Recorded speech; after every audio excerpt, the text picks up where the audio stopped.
Uma oração para aumentar a tua fé e para confiar em Deus. Esta oração ela vai te trazer esperança, ela vai edificar a tua fé, quem sabe até acender a tua fé. Nós vamos começar antes com um Pai Nosso e depois nós vamos ver dois exemplos onde pessoas como eu e tu confiaram plenamente, algumas até duvidando, no poder de Deus, no poder da ação de Deus. Então vamos orar um Pai Nosso. Pai Nosso Jeová que estás nos céus, santificado seja o seu nome, venha sobre nós o seu reino, seja feita a sua vontade, assim na terra, assim também no céu. O pão nosso de cada dia nos dê hoje, perdoa as nossas dívidas, assim como nós perdoamos os nossos devedores. Não nos deixes cair em tentação, mas livra-nos do iníquo, pois seu é o reino, o poder, a honra e a glória, hoje, amanhã e para todo o sempre, em nome de Jesus Cristo. Amém. Nós vamos analisar uma passagem no Velho Testamento, no primeiro livro da Bíblia, Gênesis, e nós vamos depois analisar outra situação também, mas desta vez no Novo Testamento, depois da vinda de Cristo. E nós vamos então começar com Gênesis, capítulo 17, e nós vamos estudar o que Jeová Deus, fez na vida de Sara. E então vamos ler o Gênesis 17, o 18 e o 21. Então vamos começar. Quando Abraão tinha 20... Ok. Vamos começar agora. É porque está escrito Abrão, mas mais tarde Abrão se chama Abraão. E isso fez um pouquinho de confusão, perdão. E eu estava a ler e a pensar que estava alguma coisa de errado, mas não. Porque está escrito Abrão. E fez um pouco esquisito quando eu estava a dizer. Mas vou começar então. Gênesis, capítulo 17 diz: Quando Abrão tinha 99 anos, Jeová apareceu a Abrão, e lhe disse: Eu sou o Deus Todo-Poderoso. Ande diante de mim e mostre-se íntegro. Estabelecerei o meu pacto com você e o multiplicarei muitíssimo. Em vista disso, Abrão prostrou-se com o rosto por terra e Deus continuou: Veja, meu pacto é com você e você certamente se tornará pai de muitas nações. Seu nome não será mais Abrão, seu nome será Abraão, pois eu farei de você pai de muitas nações, farei com que seus filhos sejam muito numerosos e farei com que você se torne nações e reis virão de você. Guardarei o pacto que fiz com você e com a sua descendência, por todas as suas gerações, como pacto eterno, a fim de ser Deus para você e para a sua descendência. Darei a você e à sua descendência a terra em que você viveu como estrangeiro, toda a terra de Canaã, como propriedade permanente, e serei o Deus deles. Deus disse mais a Abraão: Quanto a você, deve guardar o meu pacto, você e a sua descendência, por todas as gerações. Este é o meu pacto entre mim e vocês, pacto que vocês e a sua descendência guardarão. Todos os do sexo masculino entre vocês devem ser circuncidados. Circuncidem o prepúcio de vocês, e isso servirá de sinal de pacto entre mim e vocês. Por todas as suas gerações, todo menino entre vocês deve ser circuncidado aos 8 dias de idade. Todo nascido na casa e todo aquele que não for da sua descendência e for comprado de um estrangeiro, todo homem nascido na sua casa e todo homem comprado com seu dinheiro deve ser circuncidado. E o meu pacto marcado na carne de vocês, será um pacto permanente. Se algum homem incircunciso não circuncidar o seu prepúcio, ele deve ser eliminado do seu povo. Ele violou o meu pacto. Então Deus disse a Abraão: quanto a Sarai, sua esposa, não a chame de Sarai, porque seu nome será Sara. Eu a abençoarei e também darei a você um filho por meio dela. Eu a abençoarei e ela se tornará nações, reis de povos virão dela. Em vista disso, Abraão prostrou-se com o rosto por terra e começou a rir e a dizer no coração: será que um homem de 100 anos de idade se tornará pai de um filho? E Sara, uma mulher de 90 anos de idade, terá um filho? Então Abraão disse ao verdadeiro Deus: quem dera que Ismael tivesse o teu favor. E Ismael aqui era um filho de Abraão, mas de outra mulher.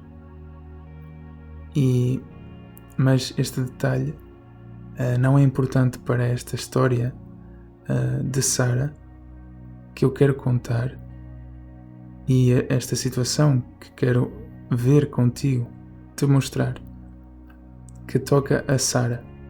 Com isso Deus disse: Sara, sua esposa, certamente lhe dará um filho. Dê-lhe o nome de Isaque. Estabelecerei com ele o meu pacto como pacto eterno para a descendência dele. Mas com respeito a Ismael, eu ouvi você. Veja, vou abençoar Ismael e dar-lhe filhos, e vou multiplicá-lo muitíssimo. Ele produzirá 12 maiorais, e eu vou fazer com que ele se torne uma grande nação. No entanto, estabelecerei meu pacto com Isaque, o filho que Sara lhe dará nesta mesma época, no ano que vem. Aqui está a certeza de Deus, e este é um pequeno à parte, é que Deus já deu até o nome para dar ao filho de Sara. E Abraão aqui, com dúvidas, a questionar Deus, a rir-se, escutando o que Deus lhe estava a dizer. Abraão riu-se, mas Abraão estava a ver tudo com os olhos do corpo. Deus estava a alimentar a visão espiritual de Abraão. Mas Abraão estava a ver tudo com os olhos da mente, a rir-se, a questionar se isso algum dia seria possível, ele que tem 100 anos de idade, nesta altura, se tornar pai de um filho, e Sara, uma mulher de 90 anos de idade, a ter um filho. E quantas vezes nós também, Deus pode estar a falar para nós, a alimentar a nossa visão espiritual, e nós a desprezarmos isso, nós a observarmos isso com os nossos olhos mentais, os olhos da mente, e a duvidar, a rir. Onde é que é possível, Deus? Onde eu, a mim, diante disto, com esta idade, depois disto que eu passei, depois disto que... Como? Será isso possível algum dia? E nós fazemos isso. Continuando aqui na leitura, quando Deus acabou de falar com ele, subiu de diante de Abraão. Abraão tomou então Ismael, o seu filho, todos os homens nascidos na sua casa e todos que ele havia comprado com dinheiro, todos os do sexo masculino da casa de Abraão, e circuncidou o prepúcio deles naquele mesmo dia, assim como Deus lhe havia falado. Abraão tinha 99 anos de idade, quando o seu prepúcio foi circuncidado. Ismael, seu filho, tinha 13 anos de idade, quando o seu prepúcio foi circuncidado. Naquele mesmo dia, Abraão foi circuncidado, e também Ismael, seu filho. Todos os homens da sua casa, todos os nascidos na casa e todos os comprados de um estrangeiro foram circuncidados com ele. Aqui está a obediência também, que é importante. a obediência da parte de Abraão, de no mesmo dia executar aquilo que Deus lhe tinha dito para fazer. Em Gênesis 18 diz: Depois Jeová lhe apareceu entre as árvores grandes de Manre, enquanto ele estava sentado à entrada da tenda, no período mais quente do dia. Ele levantou os olhos e viu 3 homens parados a certa distância. Quando os viu, correu da entrada da tenda ao encontro deles e curvou-se por terra. Então ele disse: Jeová, se achei favor aos teus olhos, por favor, não passes por teu servo sem parar. Por favor, permitam que se traga um pouco de água e sejam lavados os seus pés. Então recostem-se debaixo da árvore. Visto que passaram por aqui pelo seu servo, deixem-me buscar um pouco de pão para que se revigorem. Depois poderão seguir caminho. Então eles disseram: Está bem, pode fazer como falou. Assim Abraão correu à tenda onde estava Sara e disse: Depressa, apanhe 3 medidas da mais fina farinha, amasse-a e faça pães. A seguir Abraão correu ao rebanho e escolheu um novilho tenro e bom. Ele o entregou ao ajudante, que se apressou a prepará-lo. Pegou então manteiga e leite, bem como o novilho que havia preparado, e pôs tudo diante deles. E ele ficou junto deles, debaixo da árvore, enquanto comiam. Perguntaram-lhe: Onde está Sara, sua esposa? Ele respondeu: Ali na tenda. E um deles continuou: Certamente retornarei a você no ano que vem, nesta época, e Sara, sua esposa, já terá um filho. Sara estava escutando à entrada da tenda, que estava atrás do homem. Abraão e Sara já eram de idade bem avançada. Sara já havia passado da idade de ter filhos. Por isso Sara começou a rir consigo mesma, dizendo: Agora que estou velha e meu senhor está idoso, terei realmente essa alegria? Jeová disse então a Abraão: Porque Sara riu e disse: Será que eu realmente terei um filho, embora esteja velha? Há alguma coisa que seja extraordinária demais para Jeová? Retornarei a você no ano que vem, no tempo determinado, e Sara já terá um filho. Mas Sara negou, dizendo: Eu não ri, pois tinha medo. Então ele disse: Você riu sim. Quando os homens se levantaram para partir, avistaram Sodoma. Lá embaixo, Abraão foi acompanhando-os para se despedir. Jeová disse: Esconderei de Abraão o que eu vou fazer? Abraão certamente se tornará uma nação grande e poderosa, e todas as nações da terra serão abençoadas por meio dele, pois eu me familiarizei com ele para que ele ordenasse aos seus filhos e aos de sua casa que guardassem o caminho de Jeová por fazer o que é correto e justo, a fim que Jeová cumpra o que prometeu com relação a Abraão. Portanto, Jeová disse: O clamor contra Sodoma e Gomorra é imenso e seu pecado é muito grave.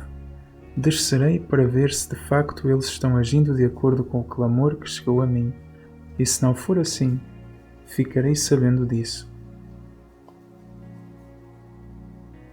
E aqui já começa a entrar noutra parte, então eu vou passar para Gênesis 21. Aqui podemos, aliás, no 18 nós vimos que Sara também se riu e duvidou, porque a verdade é que com os olhos da mente, sim, ela já estava velha, Abraão também, aliás, velha não, com uma idade avançada, e Abraão também, o que aos olhos da mente e para a compreensão da mente, sim, a idade já tinha passado para Sara dar um filho, ter filhos. Então ela riu-se. E essa foi a primeira reação dela. até ela se questionou: terei realmente essa alegria? E nós vamos ler em Gênesis 21 o que aconteceu.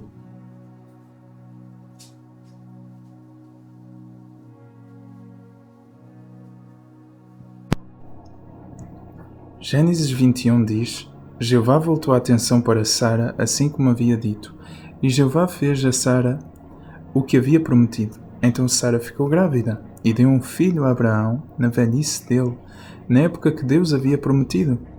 Abraão deu o nome de Isaque ao seu filho recém-nascido que Sara lhe deu. E Abraão circuncidou Isaque, seu filho, aos 8 dias de idade, assim como Deus havia-lhe mandado. Abraão tinha 100 anos de idade quando se tornou pai de Isaque, seu filho. Sara disse então: Deus me deu motivo para rir. Todo aquele que souber disso rirá comigo. E acrescentou: Quem poderia ter dito a Abraão: Sara certamente amamentará filhos? No entanto, eu lhe dei um filho na sua velhice.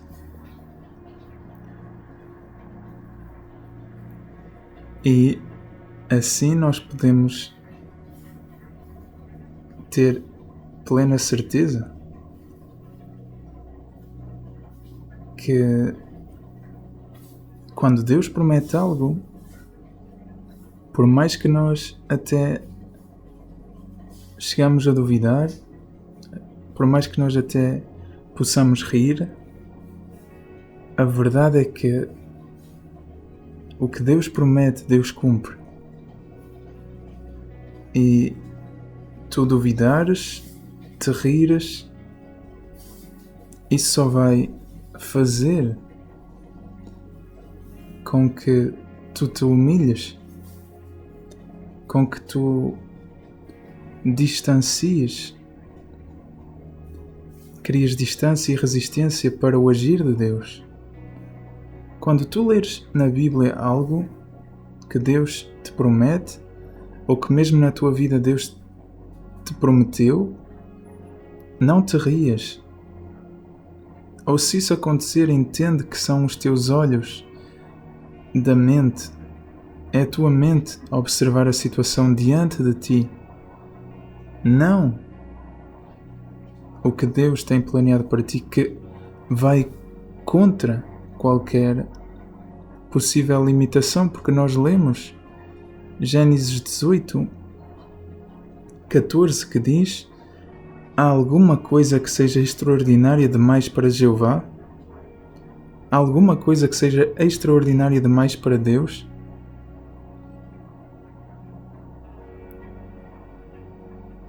Que essa questão, que tu leias Gênesis 18, versículo 14, e que tu entendas que não há nada de impossível para Deus. Isto foi no Velho Testamento, no Antigo Testamento, mas no Novo Testamento também, quando Jesus aqui esteve. Nós vamos ler então João 21, e é interessante que o milagre aconteceu em Gênesis 21 e agora vamos estar a ler João 21. E é algo incrível. E eu não quero estar em erro, não sei se João é o primeiro livro do Novo Testamento. Eu por acaso nunca parei para pensar nisso, para observar isso. Por acaso acho que o Novo Testamento começa em Mateus, porque senão eu iria dizer que nos primeiros livros, tanto do Primeiro Testamento como do último, como do Novo, tudo aconteceu no primeiro livro e no capítulo 21, mas não. Mas no capítulo 21, nos capítulos 21, está a acontecer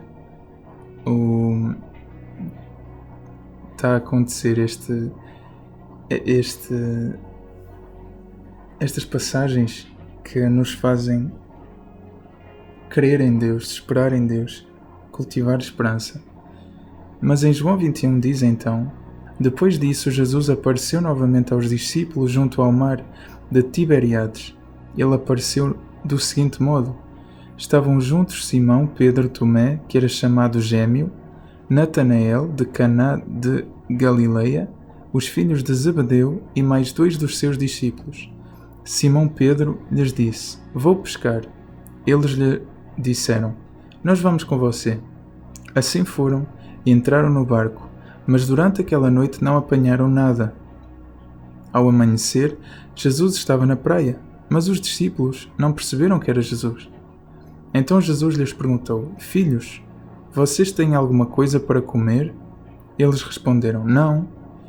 Ele lhes disse: Lancem a rede do lado direito do barco e acharão. Então eles a lançaram, mas não conseguiram recolhê-la por causa da grande quantidade de peixes. Então o discípulo a quem Jesus amava disse a Pedro: É o Senhor! Ao ouvir que era o Senhor, Simão Pedro vestiu sua roupa, pois estava nu, e se lançou no mar. Mas os outros discípulos vieram no pequeno barco, arrastando a rede cheia de peixes, pois não estavam longe da terra, a apenas cerca de 90 metros. Quando desembarcaram em terra, viram ali um fogo com peixe sobre as brasas e pão. Jesus lhes disse: Tragam alguns dos peixes que vocês acabaram de apanhar. Então Simão Pedro subiu a bordo e puxou a rede para a terra. Ela estava cheia de peixes, 153 peixes grandes. Embora houvesse tantos, a rede não se rompeu. Jesus lhes disse: Venham comer. Nenhum dos discípulos tinha coragem de lhe perguntar quem ele era, porque sabiam que era o Senhor. Jesus foi, pegou o pão e deu a eles, e fez o mesmo com o peixe. Essa foi a terceira vez que Jesus apareceu aos discípulos, depois de ter sido levantado dentre os mortos. Quando terminaram de comer, Jesus perguntou a Simão Pedro: Simão, filho de João, você me ama mais do que a eles? Ele lhe respondeu: Sim, Senhor, o Senhor sabe que eu o amo. Ele lhe disse: Alimenta os meus cordeiros. Novamente ele lhe perguntou, pela segunda vez: Simão, filho de João, você me ama? Ele lhe respondeu: Sim, Senhor, o Senhor sabe que eu o amo. Ele lhe disse: Pastorei as minhas ovelhinhas. Ele lhe perguntou pela terceira vez: Simão, filho de João, você me ama? Pedro ficou triste por ele lhe perguntar pela terceira vez: Você me ama? Por isso ele lhe disse: Senhor, o Senhor sabe todas as coisas. O Senhor sabe que eu o amo. Jesus lhe disse: Alimenta as minhas ovelhinhas. Digo-lhe com toda a certeza: quando você era mais jovem, você se vestia e andava por onde queria. Mas quando envelhecer, estenderá as mãos e outro homem o vestirá e o levará para onde você não quer. Disse isso para indicar com que tipo de morte ele glorificaria a Deus. Depois de dizer isso, disse-lhe: Continua a me seguir. Pedro se virou e viu que o discípulo que Jesus amava os seguia, aquele que na refeição havia se encostado no peito dele e dito: Senhor, quem é que o trai? Portanto, quando viu, Pedro disse a Jesus: Senhor, e o que acontecerá a este homem? Jesus lhe disse: Se eu quiser que ele permaneça até eu vir, o que importa é isso a você? Continue você a me seguir. Assim espalhou-se entre os irmãos que esse discípulo não ia morrer. No entanto, Jesus não lhe disse que ele não ia morrer, mas disse: Se eu quiser que ele permaneça até eu vir, o que importa é isso a você? Esse é o discípulo que dá testemunho dessas coisas e que escreveu essas coisas, e nós sabemos que o testemunho dele é verdadeiro. De fato, há também muitas outras coisas que Jesus fez. Se fossem escritas em todos os detalhes, suponho que o próprio mundo não poderia conter os rolos escritos. E também aqui no Novo Testamento nós vimos que aqui Jesus, o Filho de Deus, ele também prometeu algo. Ele disse: Atirem a rede do lado direito do barco e vão encontrar peixe. Aqui os discípulos eles obedeceram instantaneamente e o resultado foi surpreendente. Como é que eles tinham passado uma noite inteira sem pescar nada? E eles eram tantos, com tanta inteligência coletiva, eles podiam se ter desenrascado para pescar um peixe. Eles eram vários no barco. E uns poderiam ter tentado, outros tentado de uma forma mais acertada e poderiam ter pescado. No entanto, não conseguiram. E quando Jesus lhes disse, façam desta forma, eles obedeceram e o resultado foi surpreendente. 153 peixes grandes. E é incrível quando nós confiamos em Jesus, em nosso Criador, Jeová Deus, porque, sem duvidar, mas obedecendo instantaneamente e recebendo, porque Jesus e Deus, eles veem aquilo que nós não vemos, veem de melhor forma, com mais entendimento, com mais sabedoria, e nós devemos confiar porque nós sabemos tão pouco. O facto de confiar e sim de nos surpreendermos é normal, porque nós conhecemos tão pouco, nós não temos a mesma capacidade. Então, não sejamos arrogantes e quando Deus nos promete algo, escutemos. Quando Jesus também nos diz para fazer algo de uma certa forma, também vamos procurar obedecer. E dessa forma nós teremos resultados surpreendentes. Estas passagens eu tive de partilhar nesta oração para que elas pudessem te servir de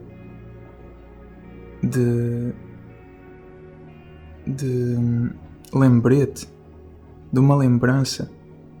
Talvez tu já leste estas passagens, mas esqueceste, mas que isto possa te lembrar, fazer recordar da esperança que tu podes aplicar em Deus, em Jesus,